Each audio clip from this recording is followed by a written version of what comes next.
सर्वदातीतं परम पुरुषमेकं कारयितुम् अहतिन्नमनिखिलमानवपूर्णं भूत सहज समाधिमानन्दं घनमूर्तिं प्रेम विगलित चित्तं विश्वगुरुत्वं नमामि विश्वगुरुत्वं नमामि।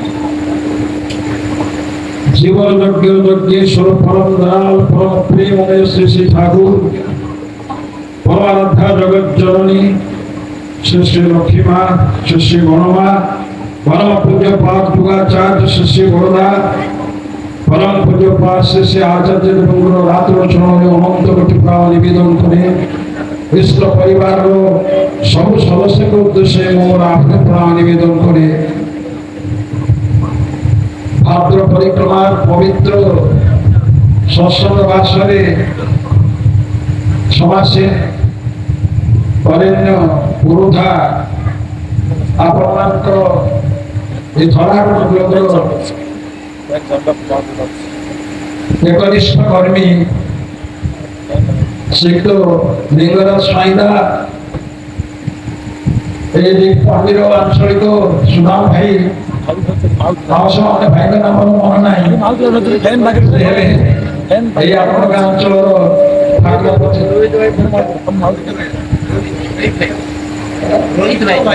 रोहित भाई मन रहा सुदाम भाई रोहित भाई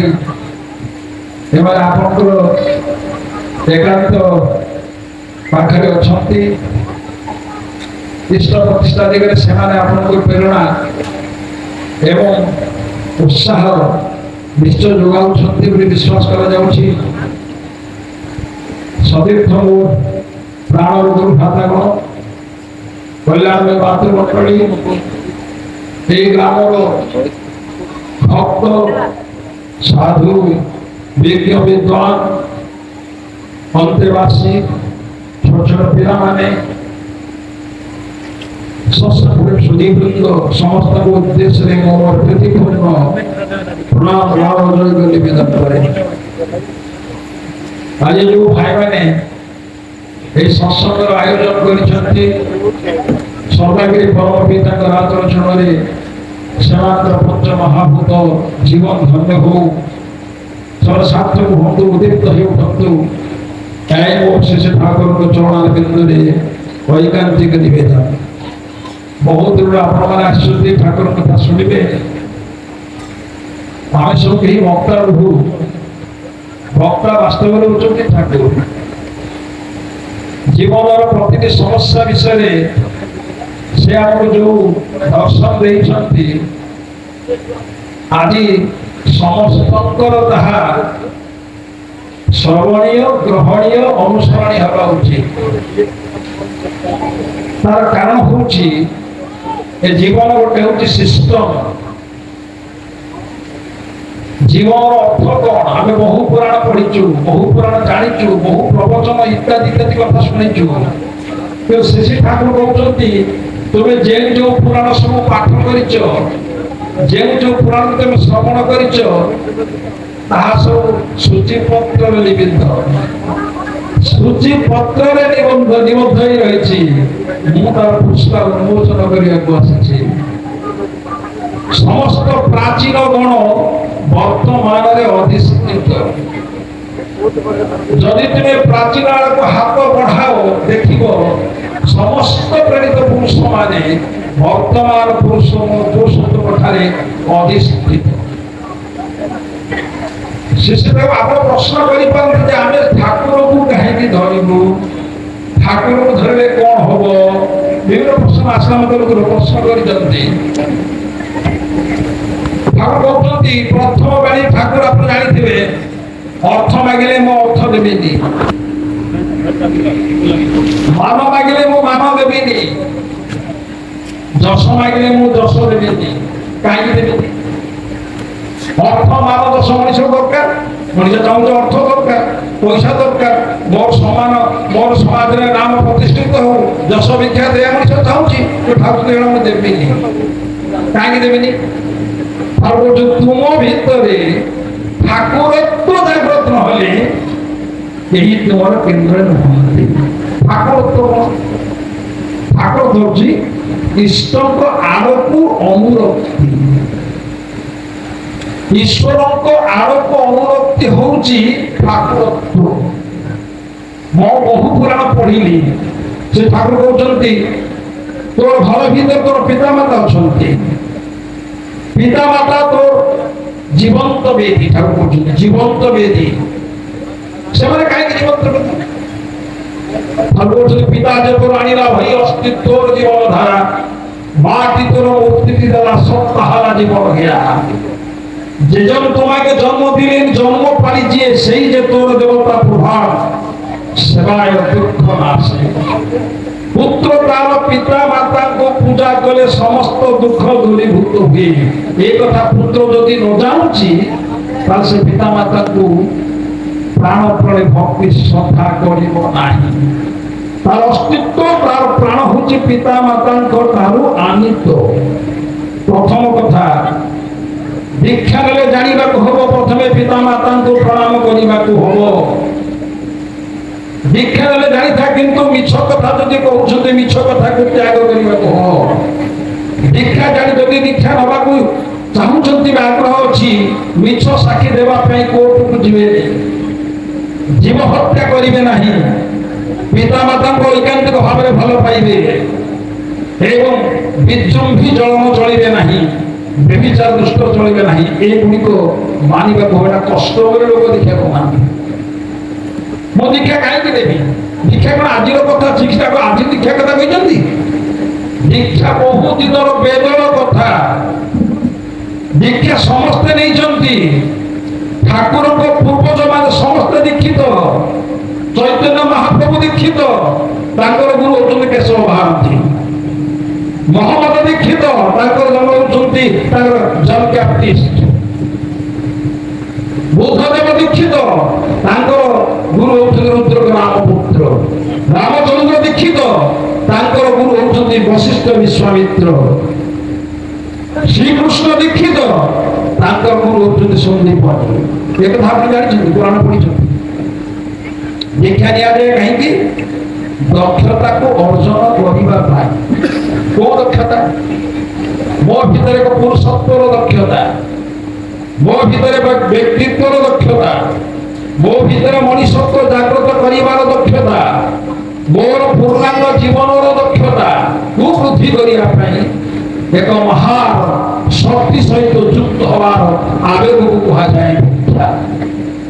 ଦକ୍ଷ ଧାତୁରୁ ଆସିଛି, ନିଜ ଭିତରେ ସାମର୍ଥ୍ୟକୁ ଅର୍ଜନ କରିବା। ଆପଣ ଭାବୁଛନ୍ତି କହୁଥିବେ ମୋ ଭିତରେ ସାମର୍ଥ୍ୟ ନାହିଁ? ଅଛି। ଆପଣ ଗୋଟେ ବଡ଼ ଜିନିଷ ଟେକି ନେଇପାରିବେ, 50 କିଲୋମିଟର ଗାଡ଼ି ଚଲେଇ ପାରିବେ, ତାକୁ ଦକ୍ଷତା କୁହାଯାଏ ନାହିଁ। ଦକ୍ଷତା କୁହାଯାଏ ମେଣ୍ଟାଲ ସ୍କିଲ୍, ମାନସିକ ଦକ୍ଷତା।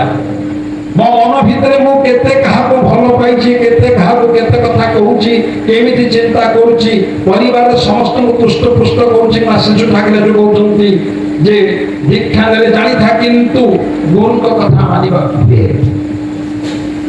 ଅଛି କଥା, ଗୁରୁ ନଥାଇ ଦିବ୍ୟ ଜ୍ଞାନ କାହାକୁ ପାଇବ ଅର୍ଜୁନ। ଦିବ୍ୟ ଜ୍ଞାନ ପାଇଗଲେ ଗୁରୁ କରିବାକୁ ପଡ଼ିବ। ସେଟା ଗୁରୁ କିଏ? କିଏ ଗୁରୁ ହେଇପାରନ୍ତି? ଆଦର ସହିତ ଇଷ୍ଟ ବା ଗୁରୁ। গুরু পুরুষোত্তম হি সচিদানন্দর মুক্ত বিগ্রহ, সেই রূপায়িত ঈশ্বর প্রেরণা, সেই অস্থিবৃদ্ধির পরমাণীয় মনপথ। তাকে ফল পাই তদলোক আত্মনিয়ন্ত্রণে ব্রতী হই মଣିষ ଈଶ୍ୱର ଭାବରେ ଧନ୍ୟ ହେଇଯାଏ। ସେ ହେଉଛନ୍ତି ସେଇ ସତ୍ ଚିତ୍ ଆନନ୍ଦର ପ୍ରତୀକ। ଇଏ ଗୋଟେ ସତ୍ସଙ୍ଗ। ସତ୍ସଙ୍ଗ କଣ? ସେ ଠାକୁର କହୁଛନ୍ତି ସତ୍ସଙ୍ଗ ହଉଛି ଗୋଟେ ମଣିଷ ତିଆରି କାରଖାନା। ଏଠି ମଣିଷ 3ଟି ଦିଗ ଦେଇ ବୃଦ୍ଧି ହବ। ତା ହଉଛି ଫିଜିକାଲ, ମେଣ୍ଟାଲ ଆଣ୍ଡ ସ୍ପିରିଚୁଆଲ। ଦୈହିକ ଜୀବନର ଉନ୍ନତି ହବ, ମାନସିକ ଶକ୍ତି ବୃଦ୍ଧି ପାଇବ ଏବଂ ଆଧ୍ୟାତ୍ମିକ ଚେତନାର ବିକାଶ ହେବ।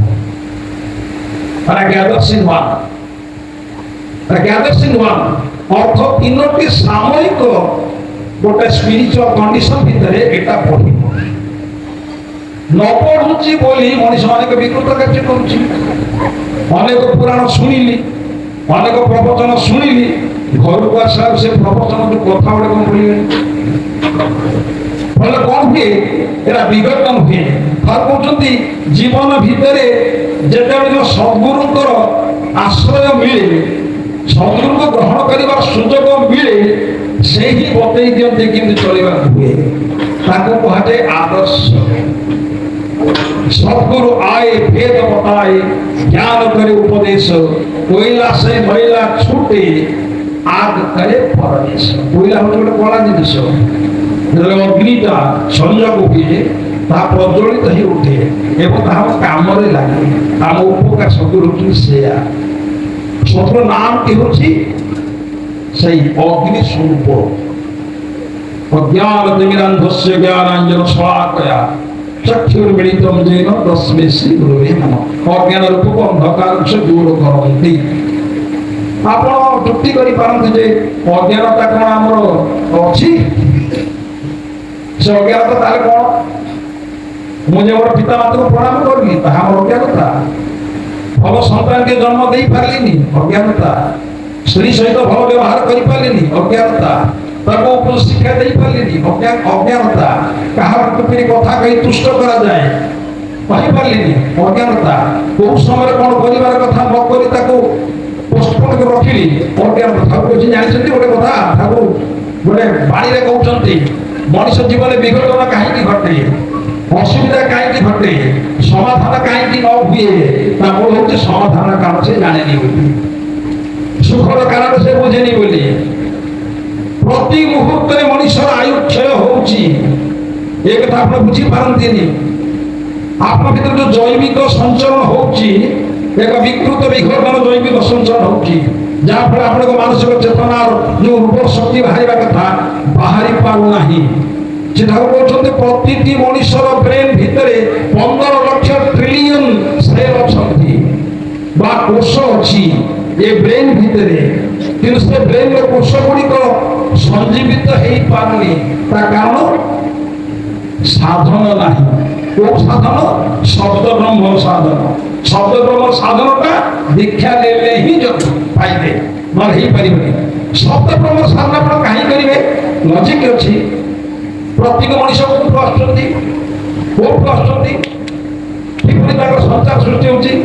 ठाकुर कहते प्रत्येक मनुष्य शब्द ब्रह्म सृष्टि शब्द सहित तार जोगाजोग अच्छी तेणु से शब्द ब्रह्म साधन कर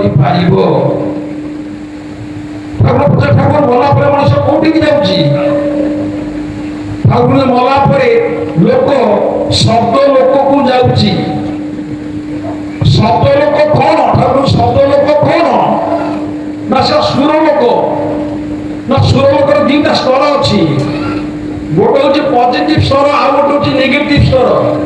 भक्त पचार आगे से बुझे दिंतु से पॉजिटिव स्तर कौन नेगेटिव स्तर कौन। ठाकुर कहते जीवन में जे सद्गुरु को ग्रहण करी प्रदत्त अनुशासन को मानी मानी चलू थाए जन जातन इष्ट प्रति स्वस्थ सदाचार उपयुक्त विवाह उपयुक्त शिक्षा ग्रहण व्रत तीर्थर अनुसेवन पितामाता सहित संस्कृत भक्ति एटा जे करी करी चली थाए तार जीवन संस्कृति गुड़ाक बढ़े परंपरा क्रमे बढ़े वंश परंपरा क्रमे बढ़े से लोकटा मरीगला पॉजिटिव स्तर भीतर रही।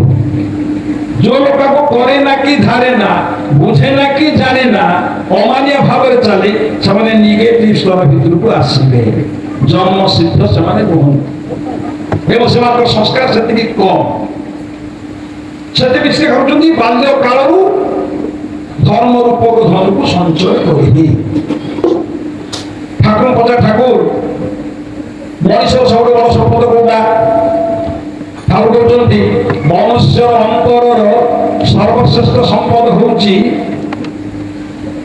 आदर्श प्रति आग्रह उदित आरती संपन्न अनुभक्त जो संपद मनुष्य को सहज तपप्राण करी चरित्र चलन उदात नियंत्रण दे एपरी वास्तव परिणाम घटाए सक्रिय महिमारी जो तार धर्म अर्थ काम मुख्य हस्ता बलक संगे संगे परिस्थिति उद्भासित ही उठे एक विराट संपद संवर्धना जे लोक ठारे जेते कम तार अंतर दारिद्र অভিভূত সেতে সেইপରି অন্তସାর সঙ্গে বাচক প্রলোভ ନାହିଁ তার একমাত্র সম্বল ହେଇଥାଏ ତ୍ରାସ। ମଣିଷ ଜୀବନର ଅବସ୍ଥା ଠିକ ଏଇଆ। ଜଣେ ଭାଇରେ ଗୀତା ଦେଖାଉଥିଲେ, ଗୀତାର କଥା ଆମକୁ କହନ୍ତୁ ବୋଲି କହୁଥିଲେ। ଠାକୁର କହୁଛନ୍ତି ଗୀତାର କଥା ଜାଣି ତୋର ଲାଭ କଣ ହବ? ଗୀତା କଣ ପଢା ହେଇନି? ଯୁଗ ଯୁଗ ଧରି ଗୀତା ପଢା ହେଇ ଆସିଛି। ଗୀତାକୁ ଗୋଟିଏ କଥା ଆମେ ପାଳୁ, ଗୋଟିଏ କଥା ଆମେ ମାନୁ, ମାନିକି ଚଳିଛୁ। ବାପା ମାଙ୍କୁ ଘରୁ ବାହାର କରୁଛୁ, ପିତା ମାତାଙ୍କ ଶାଶ୍ୱତ ଭକ୍ତି ନାହିଁ, ବାପାଟି ପୁଅ ଉପରେ ସନ୍ତୁଷ୍ଟ ନୁହେଁ, ସ୍ତ୍ରୀଟି ସ୍ୱାମୀ ଉପରେ ସନ୍ତୁଷ୍ଟ ନୁହେଁ। ଏବେ ଆଦର୍ଶ କଥା ବୁଝି ଆମେ ଯେ ସେଇ ଅନାଦର୍ଶ କଥାରକ କରି କରି ଚାଲିଛୁ, ଭାବି ଭାବି ଚାଲିଛୁ। ସେଥିପାଇଁ ମଣିଷର ଦୁଃଖଟା ତାର ପାଖେ ପାଖେ ରହିଛି। এই দুঃখের নিস্তার পাইବାକୁ ହେଲେ ଠାକୁର ହଉଛନ୍ତି ଗୀତାର ଭଣ୍ଡାର, ବେଦର ଭଣ୍ଡାର। ଗୀତା ବେଦ ଠାକୁରଙ୍କ ପାଖେ ପାଖେ ରହିଛି। ଠାକୁର ହଉଛନ୍ତି ପୁରୁଷୋତ୍ତମ, ହଉଛନ୍ତି ବେଦାତୀତ ପୁରୁଷ। ବେଦାତୀତ ଚତୁର୍ବର୍ଗରେ 4ଟି ବେଦ ଅଛି, 4ଟି ବେଦର ঊর্ধ্ব ପୁରୁଷ ହଉଛନ୍ତି ପୁରୁଷୋତ୍ତମ। বেদর বহুর কথা, বাহার কথা পচারতি ঠাকুর এ কথাটা বেদরে ଅଛି কি? ଟିକେ ବୁଝିକିରି ମତେ କୁହ। ଲାଗାଟା ଜଣା ପଡେ ନା, ବୁଝା ପଡେ ନା। ଗୀତାର ସବୁ କଥା ଜାଣି ଜାଣି ଜାଣି ଜାଣି ଅର୍ଜୁନ ଶେଷରେ କହୁଛନ୍ତି ଆଜ୍ଞା ମୁଁ କିଛି ଜାଣିପାରୁନି, ମତେ ଆପଣ ପ୍ରକୃତ କଥା ଦେଖି କହନ୍ତି। ଭଗବାନ କୃଷ୍ଣ କହୁଛନ୍ତି তস্মাৎ সর্বেষু কালেষু মামানুস্মর যুদ্ধচ মজ্জর্পিত মনোবুদ্ধি মাং মে বৈশস্য সংশয়ঃ। তস্মাৎ সর্বেষু কালেষু, তু সর্বান্তকরণে তোর দুইটি জিনিস দিয়েছে, গোটে হচ্ছে মন আর গোটে বুদ্ধি। যদি আমি ভগবানকে আমার মন বুদ্ধি অর্পণ করু তোর মুক্তি অনিবার্য। আমি মনোবলটাকে দেবু, ଏ ମନଟି କାହାର? ମନଟି ତାଙ୍କର। ଯଦି ମନ ତାଙ୍କର, ଏ ମନଟି ତାଙ୍କ ଠାରେ ନଥାଏ, ନଥାଏ ମୋର ପ୍ରକୃତି ଭିତରେ। ପ୍ରକୃତି ଭିତରେ ମୋର ମନ ଥାଏ। ଆଉ କହୁଛନ୍ତି କାହାକୁ ମାନିବୁ ନାହିଁ, କାହାକୁ କେନ୍ଦ୍ର କରିବି ରଖିବୁ ନାହିଁ, ଅଥଚ ପୂର୍ଣ୍ଣତ୍ୱରେ ବିବର୍ତ୍ତିତ ହେବୁ। ଏହା ଏକ ପାଗଳାମି ଛଡ଼ା ଆଉ କିଛି ନୁହେଁ। ଶ୍ରେୟାର୍ଥ ପରାୟଣ ଯେଉଁମାନେ ନୁହନ୍ତି, ଚୈତିକ କଥାରେ ସେମାନଙ୍କୁ ହତଛଡ଼ା କୁହାଯାଇପାରେ। କାରଣ ବ୍ୟତିକ୍ରମରେ ବିଘଟନ ହେଇ ଉଠେ তোর ସାତ୍ବିକ ସଂଘତ ଅନୁକ୍ରମଣ। ପୂର୍ଣ୍ଣତ୍ୱରେ ଯିବାକୁ ହେଲେ ପୂର୍ଣ୍ଣତ୍ୱରେ ପଦକ୍ଷେପ କରିବାକୁ ପଡ଼ିବ। ଏ ପୂର୍ଣ୍ଣତ୍ୱର ଭିତର ଦେଇ ତତେ ପୂର୍ଣ୍ଣତମକୁ ସ୍ପର୍ଶ କରିବାକୁ ହବ। ଗୀତାର ସେଇ କଥା ଠାକୁର କହୁଛନ୍ତି। ଠାକୁର କହୁଛନ୍ତି ମଚ୍ଚିତ ସର୍ବଦୁର୍ଗାଣୀ ମତ୍ପ୍ରସାଦାତ୍ ପରିଷ୍ୟସି ଅତ ଚେତ୍ ତମହଙ୍କାରାନ୍ୟ ସ୍ୱସ୍ୟସି ବିନାମୁଖ୍ୟସ। ଠାକୁର ଗୀତା ବାଣୀରେ କହୁଛନ୍ତି। ଗୀତାର କଥା ଯଦି ଆପଣ ଶୁଣିବାକୁ ଚାହୁଁଛନ୍ତି ଶୁଣନ୍ତୁ, କିନ୍ତୁ ତାର କରଣୀୟ ଯାହା କରିବାକୁ ପଡିବ। ଗୀତା ଶୁଣିକିରି କରିକିରି ପଢିକିରି କିଛି ଲାଭ ନାହିଁ। ଅଛି ନା ଗୀତାର କଥା ଅଛି, ଊର୍ଦ୍ଧ୍ୱଂ ଗଚ୍ଛନ୍ତି ସତ୍ତ୍ୱସ୍ଥା ମଧ୍ୟ ତିଷ୍ଠନ୍ତି ରାଜସଃ ଜଘନ୍ୟ ଗୁଣବୃତ୍ତିସ୍ଥା ଅଧୋ ଗଚ୍ଛନ୍ତି ତାମସଃ। এই ତିନୋଟି କଥା ଆପଣ ମନେ ରଖନ୍ତୁ। ସାତ୍ବିକ ସ୍ଥିତିର ଲୋକମାନେ ଊର୍ଦ୍ଧ୍ୱଗତି। ସାତ୍ବିକ ସ୍ଥିତି କଣ? সেই ସାତ୍ବିକ ସ୍ଥିତି କଥା ବୁଝିଛି କି? ମୋ ଘର ଖାଦ୍ୟ କଣ ଖିଆ ହଉଛି, ମୁଁ କୋଉ ଖାଦ୍ୟ ଖାଉଛି, ସାତ୍ବିକ ଭୋଜନ କରୁଛି କି ସାତ୍ବିକ ଭୋଜନ ନାହିଁ, ମୋର ସାତ୍ବିକ ଶକ୍ତି କୋଉଠୁ ଆସିବ? ତେଣୁ ମୁଁ ଊର୍ଦ୍ଧ୍ୱକୁ ଯିବି କେମିତିଆ? ମୋର ତ ଖାଦ୍ୟ ଠିକ ନାହିଁ। ସାତ୍ବିକ ପରବ୍ରହ୍ମ ହଉଛନ୍ତି ପୁରୁଷୋତ୍ତମ। ଯୁଗେ ଯୁଗେ ଠାକୁର କାହାର ବିରୋଧୀ ନୁହନ୍ତି। ଠାକୁର ସମସ୍ତଙ୍କ ପରିପୂର୍ଣ୍ଣକାରୀ, ସମସ୍ତଙ୍କୁ ପରିପୂର୍ଣ୍ଣ କରିକି ଆସିଛନ୍ତି। କୃଷ୍ଣ, ରାମ, ବୁଦ୍ଧ, ଚୈତନ୍ୟ, ମହମ୍ମଦ ସମସ୍ତଙ୍କୁ ପରିପୂର୍ଣ୍ଣ କରି ଆସିଛନ୍ତି। ତାଙ୍କ ଠାରେ ସମସ୍ତ ପ୍ରେରିତ ପୁରୁଷ ମାନେ ସନ୍ନିବେଶିତ ଅଛନ୍ତି। ସବୁ ଦେବତା ସମାହାରରେ ପୁରୁଷୋତ୍ତମଙ୍କ ସୃଷ୍ଟି। ସହଜ ନର ରୂପରେ କରନ୍ତି ଧୃତି ବୃଷ୍ଟି। ସେ ସହଜ ମଣିଷ ଭାବେ ଆସନ୍ତି। ଆମେ କହୁ ନିରାକାର ପରବ୍ରହ୍ମ। ଠାକୁର ପଚାରିବା ଠାକୁର ନିରାକାର କଥା ଆମକୁ ବୁଝାନ୍ତୁ। ମତେ ଆସିବାକୁ ଦେଖିଲେ ନିରବକାର ଶସ୍ୟ କେନ୍ଦ୍ର ଏଠି କରାଯାଇଛି। ମୁଁ ଅବଶ୍ୟ ସେ ବିଷୟରେ ଜାଣିନି। ଠାକୁର କହୁଛନ୍ତି ନା ଆଜ୍ଞା ନିରାକାର ସାକାର ଭିତରେ ଆମକୁ ବୁଝେଇ ଦିଅନ୍ତୁ କଣ ନା ତୋ ବାପା ଯଦି ନିରାକାର ହେଇଯିବ ତୋ ବାପା କଥା ବୁଝିପାରିବୁ ଯେ କୋଉଠି ଅଛନ୍ତି କହିପାରିବୁ। ଠାକୁର ସାକାରକୁ ଛାଡି ନିରାକାର ସମ୍ଭବ କି ନା ମୁଁ ଜାଣେ। ସାକାରକୁ ଯଦି ବୁଝିପାରୁନି ନିରାକାର କୋଉଠି ବୁଝିବି? ଆଇନଷ୍ଟାଇନ କହୁଥିଲେ be our friend who are telling their God is in the sky. Einstein କହୁଥିଲେ ଏ ସାଇଣ୍ଟିଷ୍ଟ ତ ସେମାନଙ୍କ ଠାରୁ ତେବେ ସତର୍କ ରୁହ ଯୋଉମାନେ କହନ୍ତି ଆମ ଭଗବାନ ଆକାଶରେ ଅଛନ୍ତି। ଠାକୁର ପଚାର ଠାକୁର ସତତ ପଚାରିଛି ତାଙ୍କ ଭଗବାନ କୋଉଠି ଅଛନ୍ତି ବୁଝେଇ ଦିଅନ୍ତି। କହୁଛନ୍ତି ଭଗବାନଙ୍କୁ ଆକାଶରେ ଖୋଜିଲେ ମିଳେ ନା, ଭଗବାନଙ୍କୁ ବତାସରେ ଖୋଜିଲେ ମିଳେ ନା, ଭଗବାନଙ୍କୁ ତାତ୍ତ୍ୱିକତାର ଭିତରେ ଖୋଜିଲେ ବି ମିଳେ ନା। ସାର୍ଥକ ସଂଗତିଶୀଳ ତତ୍ତ୍ୱ ସମାହୃତ ବିନ୍ୟାସ ବିଦୀପ୍ତ ମୁକ୍ତ ବିଗ୍ରହ ଯିଏ ସେ ହିଁ ମଣିଷର ଭଗବାନ। ମଣିଷର ସଂରକ୍ଷଣୀ ସମ୍ପୋଷଣୀ ସମ୍ପୂର୍ଣ୍ଣ ସୌନ୍ଦର୍ଯ୍ୟର ଧୃତିମୂର୍ତ୍ତି ସୁହାଗ ଶାସନ ନିୟମନ ଜୀବନ୍ତ ତନ୍ତା ରାଗ ବିରାଗ ଅନୟ ପ୍ରତୀକ ସେ ହିଁ ମଣିଷର ଭଗବାନ। ସହଜ ଭାବରେ କହୁଛନ୍ତି ମଣିଷକୁ ଯିଏ ତାର ଜୀବନ କୌଶଳକୁ ବତେଇ ଦିଏ, ହାତ ଧରି ଯିଏ ଚଳାର କାଇଦା ଶିଖେଇ ଦିଏ ସେ ହଉଛନ୍ତି ମଣିଷର ଭଗବାନ, ସେ ହଉଛନ୍ତି ମଣିଷର ଅନ୍ତରର ପ୍ରଭୁ। ଠାକୁର ଆମକୁ ହାତ ଧରି ଶିଖଉଛନ୍ତି କେମିତି ପ୍ରଣାମ କରିବାକୁ ହୁଏ, କାହାକୁ ପ୍ରଣାମ କରିବାକୁ ହୁଏ, ସକାଳୁ କଣ କରିବାକୁ ହୁଏ। ଠାକୁରଙ୍କ ପ୍ରାର୍ଥନା ଆପଣ ମାନେ ଗାଉଛେ ପ୍ରାର୍ଥନା କଣ ବୁଝୁଛନ୍ତି? ପ୍ରାର୍ଥନା କଣ? ପ୍ରାର୍ଥନା କଲେ କଣ ହବ? ଠାକୁର ପ୍ରକୃଷ୍ଟ ରୂପେ ଚାଲିବାର ଧାରଣା ହଉଛି ପ୍ରାର୍ଥନା। ଠାକୁର ଯୋଉ ପ୍ରାର୍ଥନାଟା ଅଛି ସେଟା ବେଦ ଶକ୍ତି ମୁନି ମାନଙ୍କର ବେଦ ଧ୍ୱନି ଯୋଉଟା ଉଦ୍ଧୃତ ହେଇଛି ଠାକୁର ସେ ପ୍ରାର୍ଥନା ତାମାନେ ଆପଣ ଦି ଓଳି ବେଦ ଧ୍ୱନି କରୁଛନ୍ତି। ମୁନି ମାନଙ୍କର ଉଦ୍ଭୂତ କଥାକୁ ଆପଣ ପ୍ରାର୍ଥନାରେ ଆଲୋଚନା କରୁଛନ୍ତି କହୁଛନ୍ତି ତାହା ହଉଛି ବେଦ, ସବୁଦିନ ବେଦ। କିନ୍ତୁ ବେଦ ପଢିବ କେତେବେଳେ? ସମୟ ଦିଆଯାଇଛି। ଏ ସମୟଟା ଆମେ ବୁଝୁ ନା, ଡେରି କରିଦେଉ, ସମୟ ଡେରି କରିଦେଉ। ତାପରେ ତାର କାରଣ ହଉଛି କଣ? ଡେରି କରି ପ୍ରବୃତ୍ତି ବଶତା ଯୋଗୁଁ। ଗୋଟେ ରାତିର 4 ପ୍ରହର ଅଛି, 3 ଘଣ୍ଟାରେ ଗୋଟେ ପ୍ରହର ଅଛି। ପ୍ରଥମ ପ୍ରହର 3ଟାରୁ 6ଟା କୋଉମାନେ ଉଠିବେ? ପ୍ରଥମ ପ୍ରହରେ ଜାଗେ ଭୋଗୀ, ଦ୍ୱିତୀୟ ପ୍ରହର 6ଟାରୁ 9ଟା, ଦ୍ୱିତୀୟ ପ୍ରହର ଜାଗେ ରୋଗୀ, ତୃତୀୟ ପ୍ରହର 9ଟାରୁ 12ଟା, ତୃତୀୟ ପ୍ରହରରେ ଜାଗେ ତସ୍କର, ଚତୁର୍ଥ ପ୍ରହର କିଏ ଜାଗନ୍ତି? ଯୋଗୀ ଜନ। ଯେଉଁମାନେ ଯୋଗୀ, ଯେଉଁମାନେ ଯୁକ୍ତ ହୋଇଛନ୍ତି ପୁରୁଷୋତ୍ତମଙ୍କ ଠାରେ, ଯେଉଁମାନେ ଯୁକ୍ତ ହୋଇଛନ୍ତି ଭଗବାନଙ୍କ ନିକଟରେ, ଯେଉଁମାନେ ତନୁମନ ଧନକୁ ତାକୁ ସମର୍ପଣ କରି ଦେଇଛନ୍ତି ସେମାନେ ସବୁ ସେ ଚତୁର୍ଥ ପ୍ରହରରେ ଉଠିବେ। ଆପଣ ଉଠୁ, ଆପଣ ମନ ଇଚ୍ଛା ଉଠୁ, ମନ ଇଚ୍ଛା କହୁ। ଏ ମନ ଇଚ୍ଛା କହିବା ଦ୍ୱାରା ଆମର ତ ଉପକାର ହୁଏନି, କାହାର ବି ଉପକାର ହୁଏ। ତାକୁ କୁହାଯାଏ କି ଭକ୍ତି? ଭକ୍ତି କଥା କହୁଛୁ। ଭକ୍ତି କଣ? ଭକ୍ତିର ଅର୍ଥ କଣ? ଭଜଧାତୁ କି ପ୍ରତ୍ୟୟ ହୋଇଛି। ଯେଉଁମାନେ ଭଜମାନ, ଯେଉଁମାନଙ୍କ ଚିତ୍ତ ବୃତ୍ତି ଏବଂ ସେମାନଙ୍କର ଯୋଉ ଅନ୍ତର ବିନ୍ୟାସଟା ଯେ ଭଜମାନ ତାକୁ ଭକ୍ତି କୁହାଯାଏ। ତାର କିନ୍ତୁ ଭକ୍ତି ବହୁ ପ୍ରକାରର ଅଛି। ନବଦା ଭକ୍ତି କଥା ପଢା ହେଇଛି। ଭକ୍ତିରେ କଣ ହବ, କେମିତି ଭକ୍ତି ହବ ଠାକୁର ଭକ୍ତି ବିଷୟରେ କହୁଛନ୍ତି। ଭକ୍ତି ଯେଉଁଠାରେ କ୍ଷୀଣାତୁର, ମମତାଦୀପ୍ତ, ସେବାଚର୍ଯ୍ୟା ନିରତ, ସାର୍ଥକ ସ୍ୱାର୍ଥ ଶକ୍ତି ଶକ୍ତି ସେଠାରେ ଅବତରଣ କରିଥାଏ।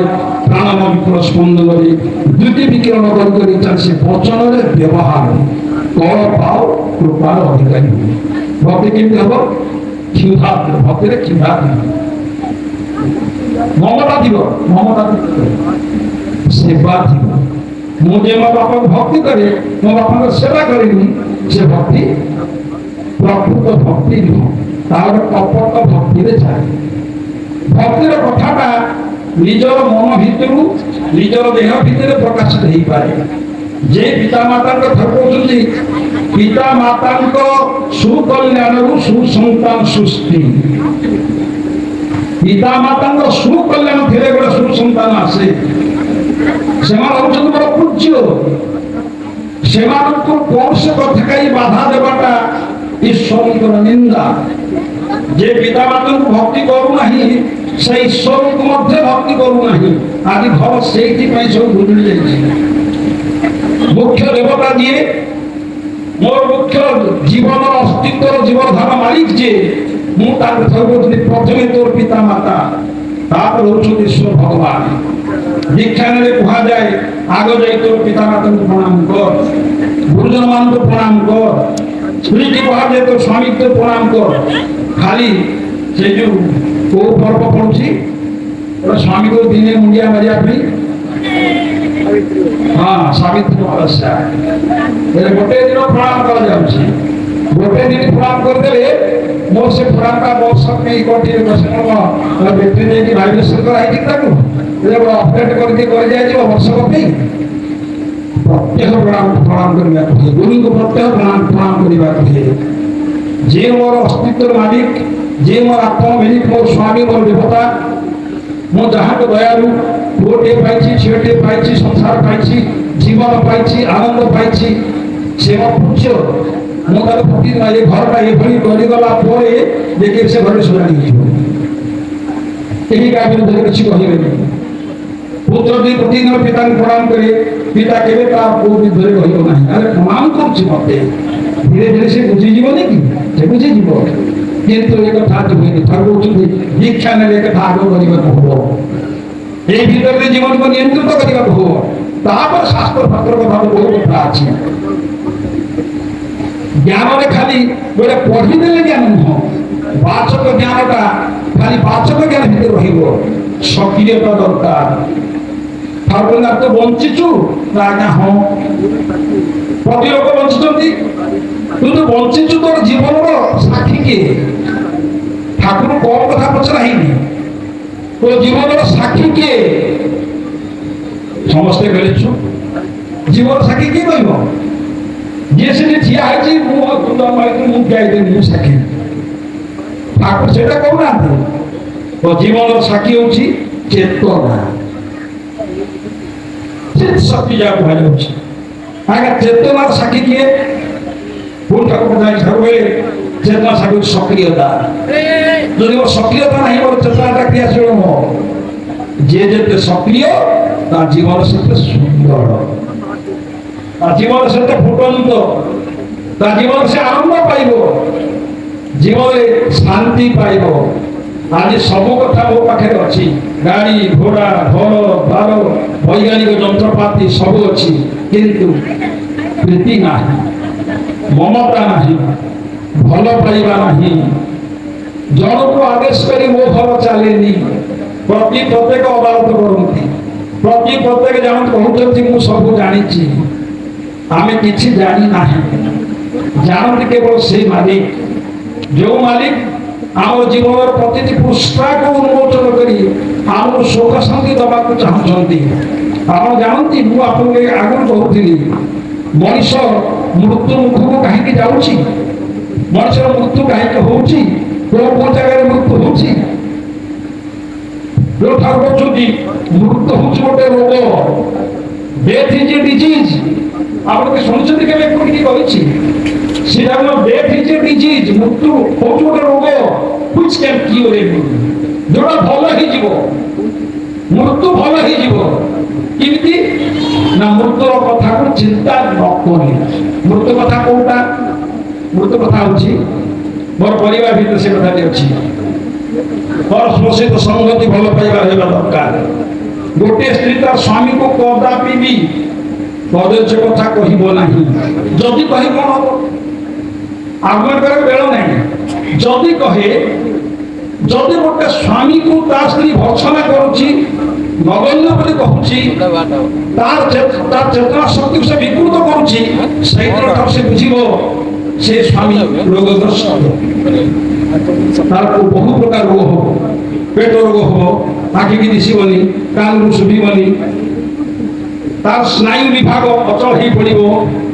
ଏସବୁ କଥା ରୋଗ ଗୁଡ଼ିକ ସ୍ୱାମୀ ଠାରେ ଦେଖାଯିବ। ତାମାନେ ଜି ଥାଉ ତ ସେ ତ ସ୍ୱାମୀକି ମାରିଦେବେ କି ନାହିଁ କୁହନ୍ତୁ? କଦର୍ଯ୍ୟ ବ୍ୟବହାର ଦେଖେଇକି ତ ସ୍ୱାମୀ ସେ ମାରିଦେଲା। ଯାହା କିଛି ଦିନ ତ ସ୍ୱାମୀଟା ବଞ୍ଚିଥାନ୍ତା, ସ୍ୱାମୀଟା ଏ କଦର୍ଯ୍ୟ ବ୍ୟବହାର ସେଟା ମରିଗଲା ବୋଲି ଜାଣ। ତା ଭିତରେ ସଞ୍ଜୀବିତ ଶକ୍ତି ହିଁ ନାହିଁ। ଠାକୁର ସେଥିପାଇଁ କହୁଛନ୍ତି ପ୍ରତ୍ୟହ ମା ମାନଙ୍କୁ ସ୍ୱାମୀଙ୍କୁ ଆଦର କରିବା ଶିଖ, ସ୍ୱାମୀଙ୍କୁ ଭରଣ କରିବା ଶିଖ, ସ୍ୱାମୀଙ୍କର ସ୍ୱାମିତ୍ୱ ବୁଝିବାକୁ ଚେଷ୍ଟା କର। ତାହେଲେ ଯାଇକି ଏ ଘର ସଂସାରଟି ସୁନ୍ଦର ହେଇପାରିବ। ଘର ସଂସାର ସୁନ୍ଦର ହେଲେ ଧର୍ମ କାର୍ଯ୍ୟ କରିବାକୁ ଇଚ୍ଛା ହବ। ଠାକୁର କହୁଛନ୍ତି ଯେ ପରର ସେବାରେ ଦିନ କାଟିଲୁ, ଘର ପକାଇ ଉପେକ୍ଷାରେ, ସେବା ପ୍ରାଣ ତ ମୋଟେ ନୁହଁ, ଘୁରୁଛୁ କାମର ସମୀକ୍ଷାରେ। ତୁ ଗୋଟେ ସେବା ପ୍ରାଣ ନୁହଁ, ଘରକୁ ଉପେକ୍ଷାରେ ପକେଇଛୁ, ତୋ ଘରଟେ ସୁନ୍ଦର ହେଇ ଉଠିନି, ତୋ ଘରଟେ ମନ୍ଦିର ହେଇ ଉଠିନି, ପ୍ରତି ଲୋକ ଦେବତୁଲ୍ୟ ହେଇ ଉଠି ନାହାନ୍ତି। ତୁ ଧର୍ମ କାର୍ଯ୍ୟ କଣ କରିବୁ? ଧର୍ମ କାର୍ଯ୍ୟ କରି ତୋ ଲାଭ କଣ ହବ? କିଛି ହବନି। ଅଶାନ୍ତ ଭିତରେ ଜୀବନ ନିଶ୍ଚିନ୍ତ ହେଇଯିବ। ଯଦି କିଛି ଭୁଲ ଥାଏ ଗୋଟେ କ୍ଷମା ଦେବେ। ସମୟ ହେଇଯାଇଛି, 9ଟା ବେଳେ ସେସନ ଆମର ସରିବ। ବହୁତ କିଛି ପ୍ରଶ୍ନ ଆପଣଙ୍କ ଭିତରେ ଅଛି, ଆମେ ଆଲୋଚନା ଭିତରେ ତାକୁ ସମାଧାନ କରିଦେଇପାରିବା। ଦାଦାମାନେ ଅଛନ୍ତି ବହୁ ଭାବରେ, ସେମାନେ ମଧ୍ୟ ବିଜ୍ଞ ଲୋକ, ଆପଣ ସେ ସମାଧାନ ସୂତ୍ର କରିପାରିବେ। ଏ ଗ୍ରାମ ସମସ୍ତଙ୍କର ଏବଂ ଯେଉଁମାନେ ସତ୍ସଙ୍ଗର ପରିବେଶରେ ବସିଛନ୍ତି ସମସ୍ତଙ୍କର ସାର୍ବିକ ମଙ୍ଗଳ କାମନା କରୁଛି। ମଙ୍ଗଳମୟଙ୍କର ଚରଣ। ଜୟ।